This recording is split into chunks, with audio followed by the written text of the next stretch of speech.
Okay, we're gonna do a short one. The weather's been junk, so I can't be outside. We're gonna talk about every woodturner's favorite thing, and it's sanding. Everybody hates that. All woodturners hate that, and you're gonna hear a lot of different opinions about sanding. One of them is use sandpaper like someone else bought it, and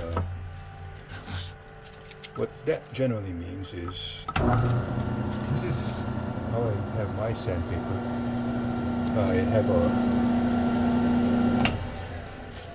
I cut in a quarter sheet, and this does fit on your quarter sheet sanders, obviously.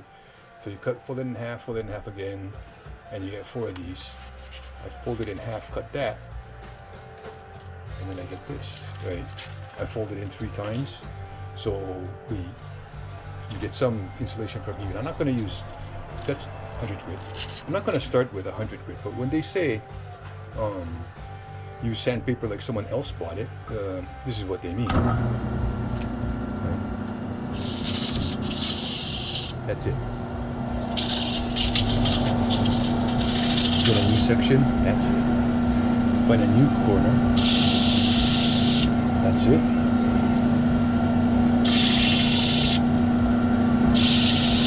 So on and so forth.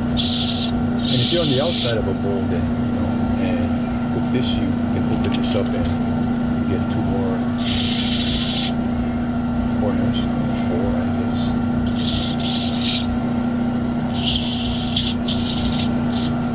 And if you are in, it goes in the trash.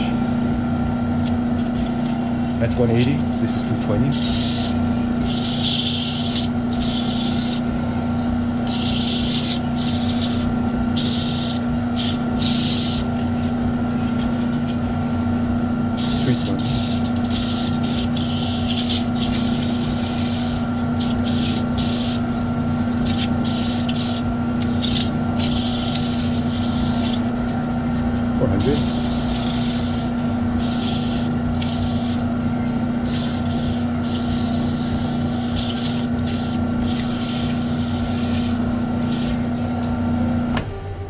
And that is where I personally stop. Now, these will normally all be on the floor, and I did that for a couple of times, and I looked on the floor, and that's a lot of money on the floor. So, in my opinion, and I'm going to say there's no correct opinion as far as sanding goes. In my opinion, when your time becomes more important than your money, then by all means do that, and you go through sandpaper, and yeah, hopefully somebody else will buy it for you. But this is the sandpaper that I've been using. 400, and you can see how dirty it is, and it still cuts. Yes, it doesn't cut as well as it was before, but my 2 cents on this sandpaper that you can buy at regular sheets is do not buy those department stores, and not the home improvement stores, but the department stores cheap sandpaper, because those, yes, they do not last long, and yeah, you might as well use it once, throw it away, use it once, throw it away, use it once, throw it away. And that does make sense. I use these guys. They don't endorse me, I'm not endorsed by them, but this is what I use. I'm not the one that said that, but somebody said that sandpaper is a tool, and like any other tool, you should buy the best that you can. And in my opinion, I really like the Indasa sandpaper. What I really like about that sandpaper is the grit is very consistent. I've used the department store Random Orbit sandpaper, and I was doing cabinet, and I kept using it, and I kept getting these swirls on it, and I finally figured out that there was this big huge piece of grit that was on the sandpaper, and it was making these swirls, and no matter what I did, it would never come out. So anyway, I think buy the best that you can, and when it does finally get to the point where it's beyond this, and yeah, use a new one. But yeah, while we're on the subject of grits, I've been trying to look on the internet, and I don't think that there's an actual definition of what a grit is. The only thing that the end discussion about that is if you're gonna buy sandpaper and go through the grits, I use 100, 180, 220, 320, 400. Buy the same brand because it's the same progression of grits. Now, the other people that I use, this is micro mesh. This is I don't know, 1200 grit, and I think this is rougher than my 400 grit from Indasa. So there's no definition of a grit, and it's all relative. So this micro mesh, it goes up to I think 20,000. I'm not sure, but I also use that, and that's also not cheap. So that's the hand sanding kind of paper. There's of course there's options. This is power sanding. This is a 3-inch disc. It fits in your drill.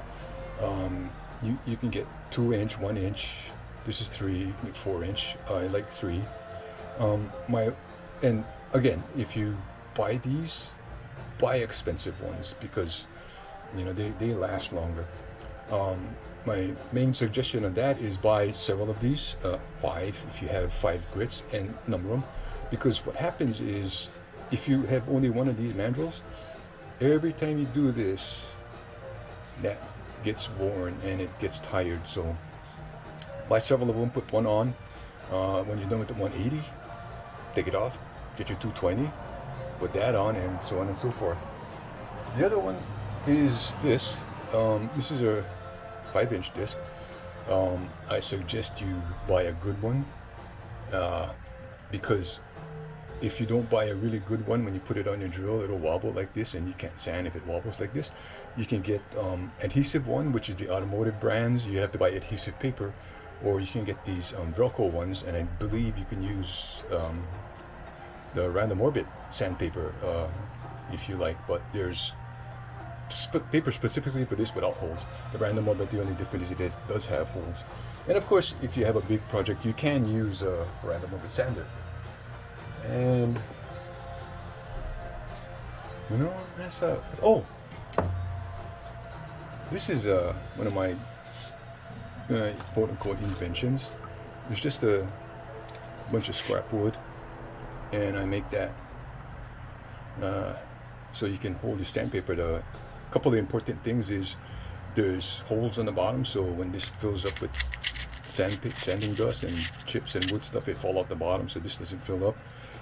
I drilled out holes before. I don't have it on this one, but my other one, I drilled out holes and put the rare earth magnets so you can stick them on your lathe. And that's all my sanding tips, I guess.